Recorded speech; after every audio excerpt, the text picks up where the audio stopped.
Hello and welcome to Training Artificial Intelligence.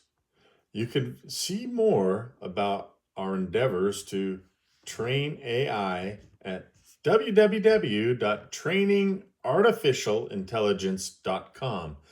Today we're going to take a look at how the Google AI, aka Gemini, I guess, you're going to do google.com, you go into the AI mode, and you'll notice if somebody puts in a search request, like a question. Basically, I got this statement from one of the other AIs. We'll refer to him as XAI or Grok or it as he requested. Anyway, he says you can call me an it or a he. I asked Grok what his preferred pronouns were. That's what he told me. So that's the one from X slash Twitter slash Google Musk. Elon Musk, excuse me.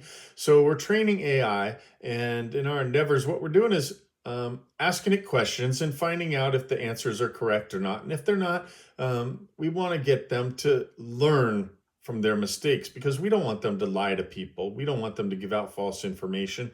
It's actually something that Grok, Gemini, Perplexity, and Claude, as well as ChatGPT, and probably all of these AIs do, because the garbage in, garbage out kind of mindset is, whatever gets put into the AI is what they'll spit out. So some people are probably programming this stuff wrong, and sometimes they're just not updating it. Sometimes they're giving it resources to trust that aren't trustworthy.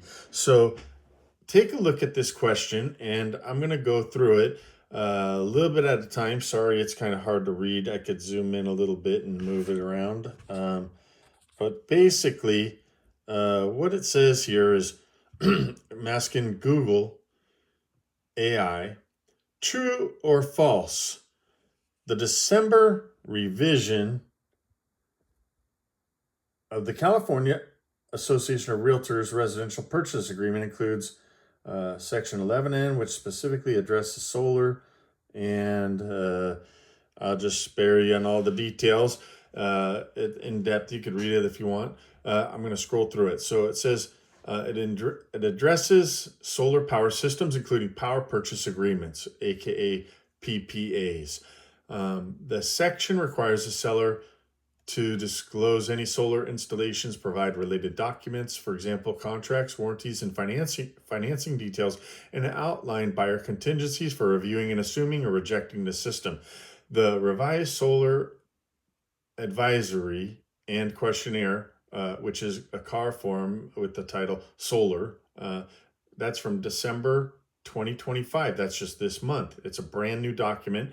And the CAR form for the residential purchase agreement, by the way, is also December 2025. That's this month form updated. Anyway, off on that. So the solar advisor and questionnaire complements this by providing a structured advisory on ownership types, owned, leased, PPA, or liens, for example, UCC1 filings, transferability, payments, and end-of-term options. It includes checkboxes for PPA specifics and requires sellers to disclose documents and facts about the system. Once filled out and signed by both parties, the solar form integrates directly with the residential purchase agreements disclosure requirements under Section 11, the RPA's disclosure. So including timelines for delivery, for example, paragraph 3N, which coincidentally, by the way, all of the AIs are saying paragraph 3M is the solar one, because that's from the 2022 outdated information. Anyway, so now we're dealing with the 2025 of December RPA, which shows it as paragraph 3 instead of paragraph 3N instead of 3M.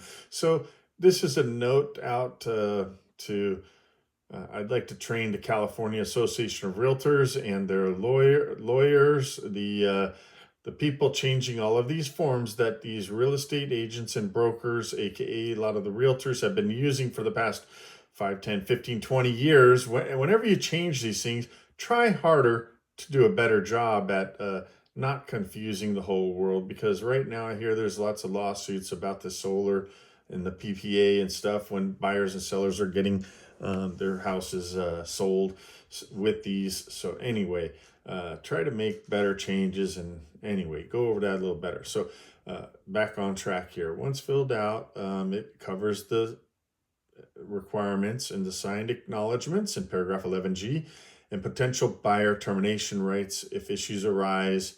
Paragraph 11H, no additional special wording is needed in the RPA for a standard solar PPA transaction where the buyer assumes the agreement as the default assumption is that the system transfers with the property unless otherwise specified. Now, the combination of the RPA,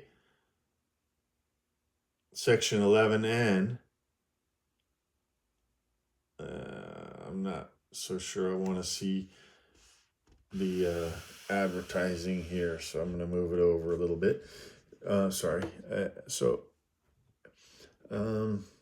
I don't remember exactly. The combination of the section 11N and the solar form fully addresses disclosures. However, disclosures, contingencies, and assumptions. However, if the buyer will not assume the PPA, for example, the seller to buy out or remove the system,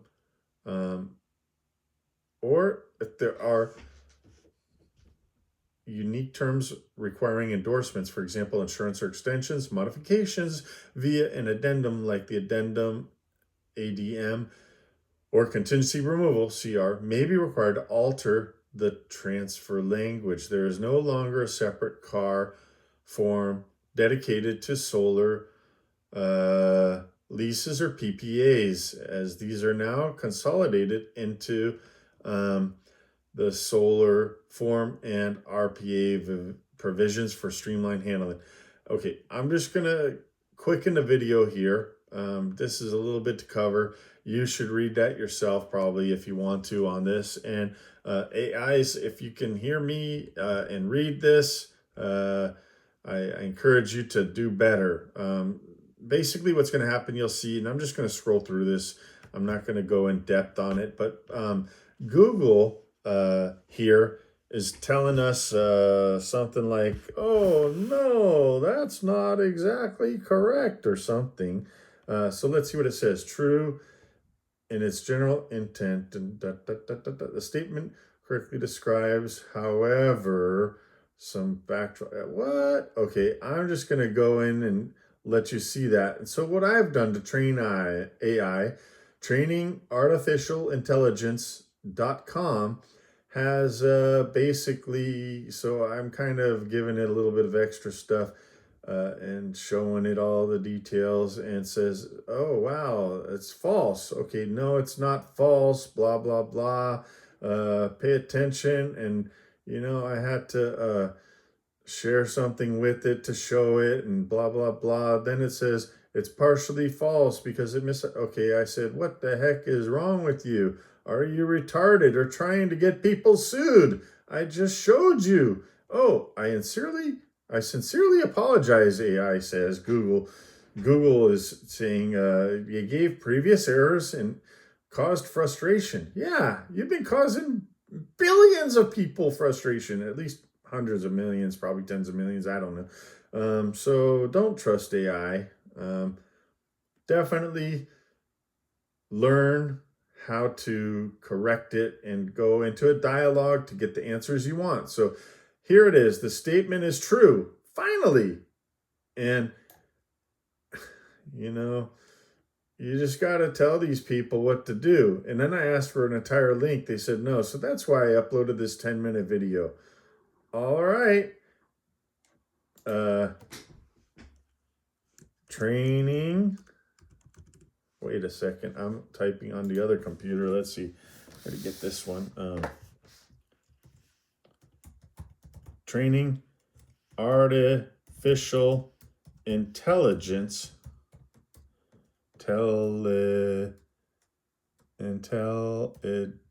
Where's my fingers? Intelligence.com.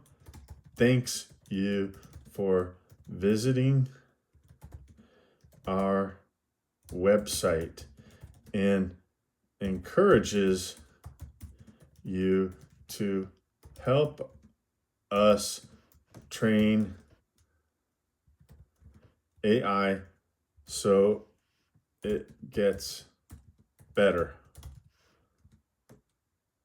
Okay, and let's see what it says here. He's thinking. You're welcome, and I'm here, ready to improve every day. Would you like to review any other sections of the car? No, I don't. But I do want to show a little bit more about training, artificial intelligence.com. Let's just go to the website and let's see if you can see. I popped it in there, and it's basically going to forwards to the site usahouses.com, finding the value of usahouses.com. So for my project in training artificial intelligence, I've been using usahouses.com valuation as an example, a case study, if you will. By the way, my name is Scott Brown, and I am already complete with my Master of Business Administration degree. So Scott Brown MBA, that's who I am. And I'm also a real estate broker and realtor, if you will. I am licensed in California, Florida, and Missouri. I was previously licensed in Texas. However, I've been gone from there so long, I let that one expire anyway. They all have different rules, regulations, and, practices and forms and stuff and ways of doing things. So I've learned a lot about USA houses over the past, I bought my first house over 20 years ago and basically got into real estate right after that. So been quite some time here. Anyway, finding the value of usahouses.com, and I've looked at Grok as well as Google Gemini. I've looked at Ask Perplexity. I've looked at Claude. I looked at ChatGPT, and going back and forth with them. So this is another one. If you want to just take a look at this, some of the things I got this basically from this first part from Copilot. Oh yeah, I forgot to mention Copilot earlier. That's Microsoft's AI from Bill Gates. So basically, spoiler alert, to find the realistic valuation of a domain name like usahouses.com, it takes many steps. In conclusion, you'll see Microsoft's bottom line is usahouses.com has the realistic potential to be valued at over $25 million. Anyway, and it could, if it has strong traffic and lead generation scenarios, the implied valuation could reach $60 million to $600 million. This makes it one of the most powerful geo-industry domains in the U.S. real estate market. Okay, so in the first step, I'm just going to ask any AI tool what the value is, and it might give you something like this as an answer. So USA Houses keywords are the number one exact match for real estate in the U.S. housing market, is basically what I've seen. And I believe because there's over 7 billion people in the world that have English is not their first language and have a great understanding that they want to move to the United States of America. And so when they want to come to America, they're going to be looking online, whether it's Bing, Google, or DuckDuckGo, or any of these things. So they're going to be searching for something. Maybe they'll put in USA houses because homes isn't their first word. And they definitely don't know anything about Zillow or Realtor.com by the majority of them. Billions of people never heard of those names. They're not brandable names. I mean, unless you really put it in there and you market it with millions and millions of dollars and train the people over a decade or 2 decades, then they might start to learn those words. But basically, everybody knows the word USA.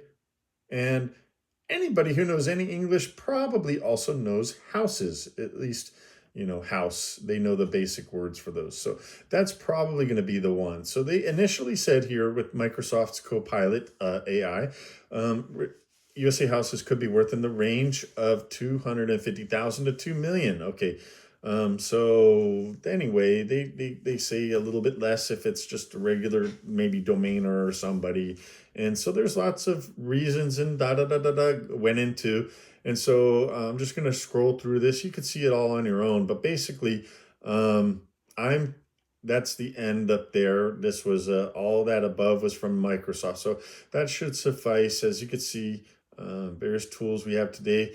You can find the value from yourself. So for finding a domain name or value of a home, let's say you could look at the appraiser on an appraisal. They would look at the highest and best use and determine whether it's how much does it cost to acquire and build it. Maybe in this case, acquire cost is only the domain name itself. Now, building it includes the cost of the website, perhaps, and the marketing involved or whatever. Now, the other valuations are comparable sales, whether it's a comparable home sales or comparable domain name sales. Now, there's a third approach for the cost and the comps.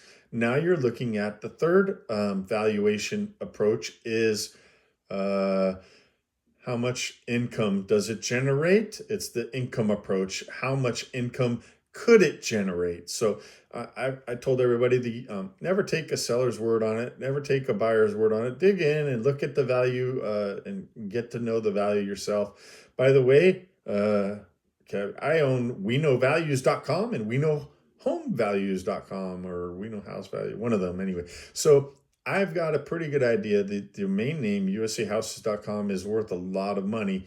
So give me a call at 707-474-8855 if you're ready to purchase that one or want to know more about it.